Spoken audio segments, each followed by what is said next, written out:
the latest breaking news.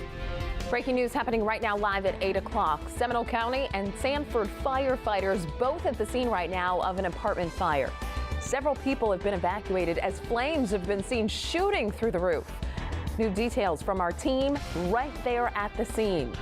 Then lightning and storms forced fans from the grandstands last night at Daytona International Speedway canceling the qualifying race ahead of today's Coke Zero 400.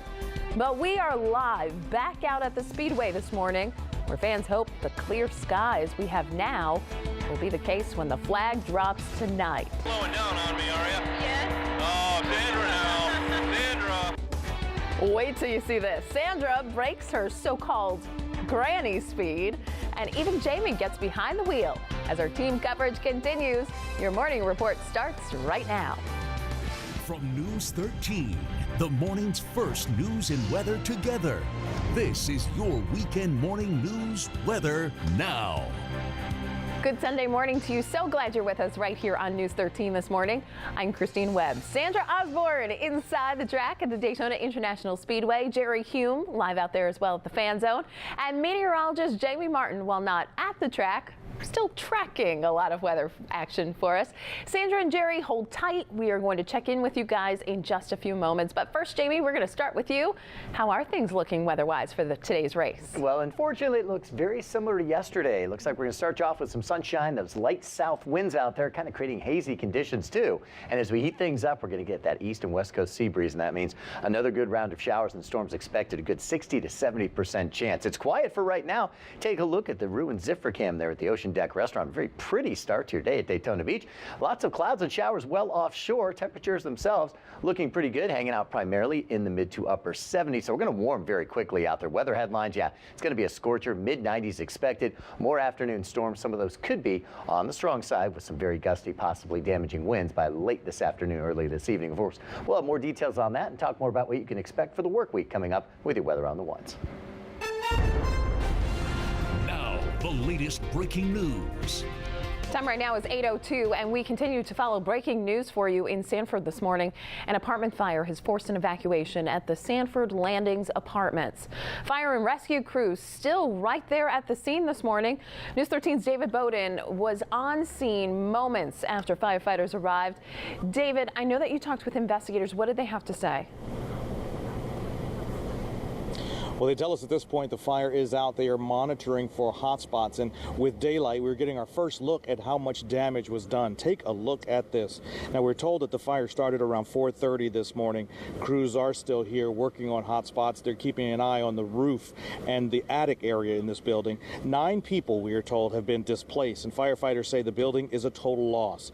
Now, we just learned the likely cause is a gas grill on one of the balconies.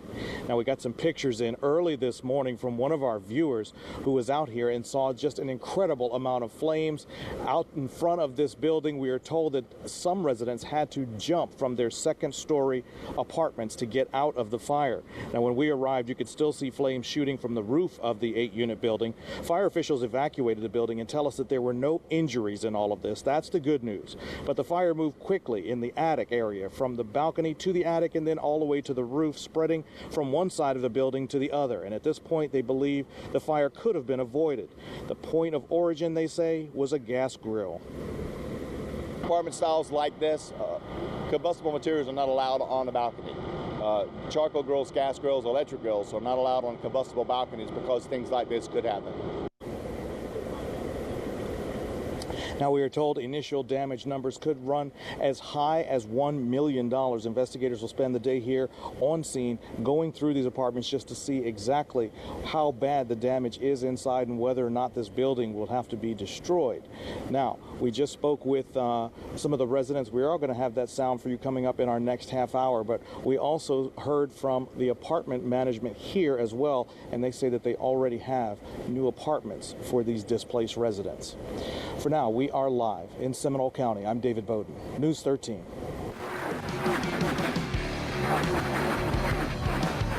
NASCAR fans are already out ready for the Coke Zero 400, and we have live team coverage for you. We start with News 13's Sandra Osborne.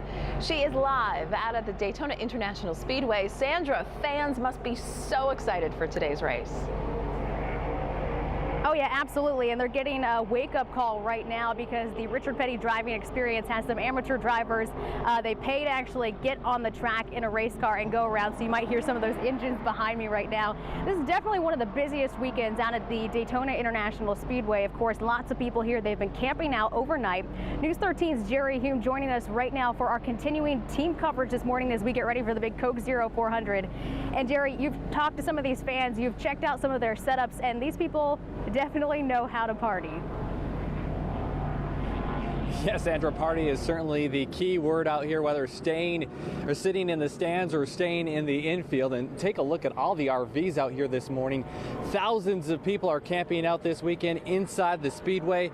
Some go glamping. That's a glamorous camping, my kind of style. A group of friends from Florida and North Carolina put all their RVs together to create a big party-like atmosphere right in the infield. Yes, we create a big circle, so we have a big party zone, and we get lots of people in our area that come visit us and check and see what we do every year. We have different themes every year, so it's always interesting to see what we're going to do. The camaraderie, it's great. You know, you can't beat it. Can't go anywhere else where everybody here is for a common interest. It's all racing, and we're all one big family. Others rough it out in tents like here at the so-called redneck Taj Mahal. But no matter where you stay, there's always good food to eat and plenty of people to talk about racing with. A lot of the fans come back year after year. Some have been doing this for decades. Many dedicated NASCAR fans hoping for a good race tonight. And in the meantime, Sandra, I think we need to find one of those sites where they have one of the inflatable pools because it's already pretty hot out here. It is definitely pretty hot. We saw dozens of them as we were driving in this morning. Redneck Taj Mahal, we'll take it. All right, so we know that weather is definitely going to be a big thing that people are keeping an eye on today. The weather impacted the qualifying races last night. So what exactly does that mean as we get ready for the Coke Zero 400 today? Well, we have Bright House Sports Network's Andy Wantor with a look at what we can expect.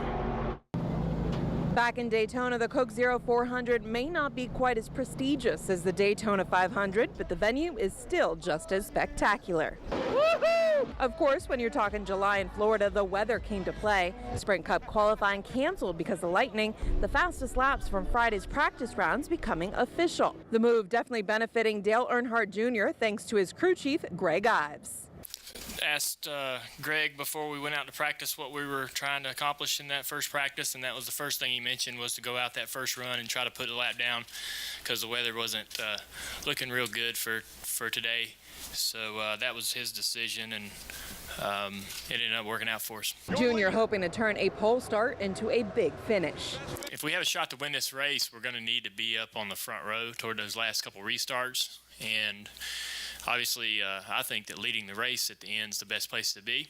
And Kyle Busch is back on the track that he crashed at 5 months ago. Ironically enough, another crash, this one coming during Friday's afternoon practice, keeping him from getting too comfortable back on the track. Getting back to practice and getting out there on the racetrack, you know, I just wanted to get out there and make some laps and feel my car on the long run, you know, and get the tires to where they'd wear out a little bit and you'd kind of slide around some, and never even got that far, you know, so it was a bit disappointing and frustrating all at the same time.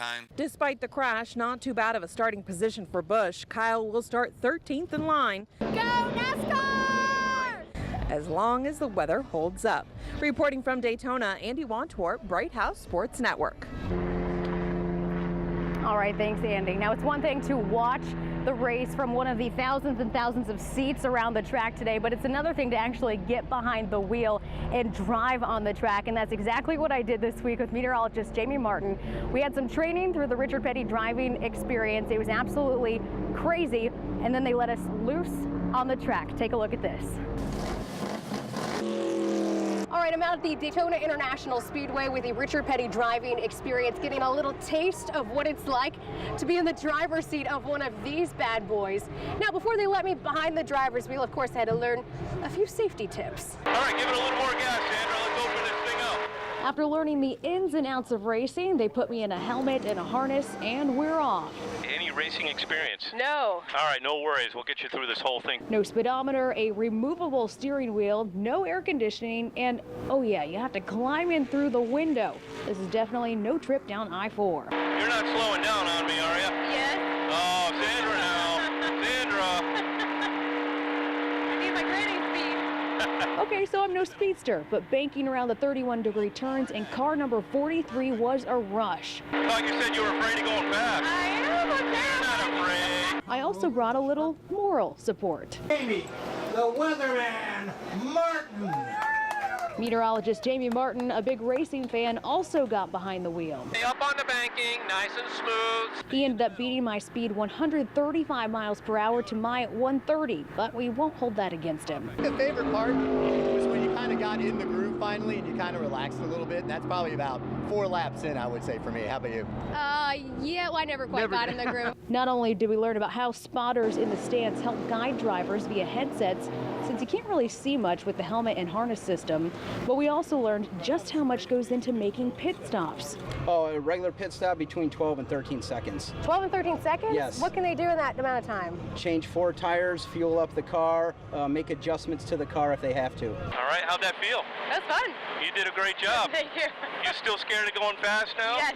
Oh, Sandra, stop it now. Maybe we need to do more laps then. I'm ready. Yeah, I was definitely ready to get off the track at that point. It is a lot of fun, and if you're hearing some of the engines behind me, that's actually some other customers of the Richard Petty driving experience going around here. Now, when you talk about the weather, it is so hot out here, and you're on the track, which is just radiating that heat. Some of the drivers have actually told me that a few of them will put in IVs to make sure they stay hydrated before they get in that car. Then once they get in, there's no air conditioning, but some of them do have the fans blowing cool air on them, just trying to help them get through that race because they could be out here for hours. Christine, talk about an amazing experience. No joke. I just want to say I think you did a great job. I do think, though, you need to have a rematch with Jamie because I think you got it in you. I think you can beat him next time. I definitely think so, and since there are no speedometers in there, I actually had no idea how fast I was going, so when they said it was 130, I wish I would have cranked it up a little bit more. So next time. Next time. There'll always be a next time. News 13 Sandra Osborne live for us, and by the way, great job again. Your accurate weather experts forecast with Storm Tracker 13. Hey, good morning, everybody. It looks like it's going to be a similar setup to yesterday as far as the showers and storms are concerned across central Florida. They're going to be sparking up during the heating of the afternoon. And once again, a good 60 to 70% coverage as we head through the daytime hours. Here's what we're talking about as far as what's ahead for the remainder of our day. We are talking about a big warm up here as we head through the noontime hour. Temperature back up to about 88 degrees, up to 94 degrees coming up for an afternoon high. That should be about 3 p.m. and that's where we're really going to start sparking things up across the area. And just like yesterday, we're going to start over towards the East Coast right along I-95 just about lunchtime and then marching its way across. We have lots of warm, moist air out there to work with. 76 degrees in Orlando to start off the day. Melbourne about the same, 76.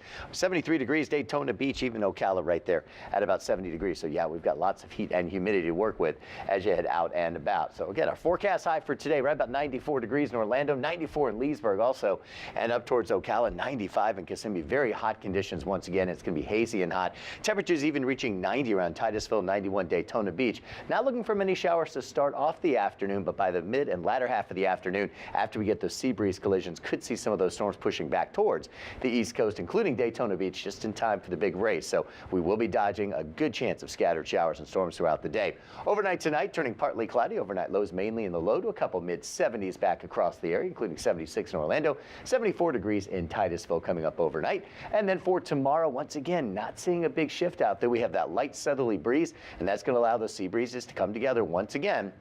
A temperature a degree or two cooler, but that's about it. 89 degrees in Titusville, 92 in Sanford, 93 in Orlando, 94 degrees in Leesburg. So very hot conditions across the area once again. We will see a slight decrease in the chance of showers, though, as we head through the rest of your upcoming work week. We'll talk more about that coming up in about 10 minutes with the weather on the ones. Right now, a live look at Storm Tracker 13 Doppler radar.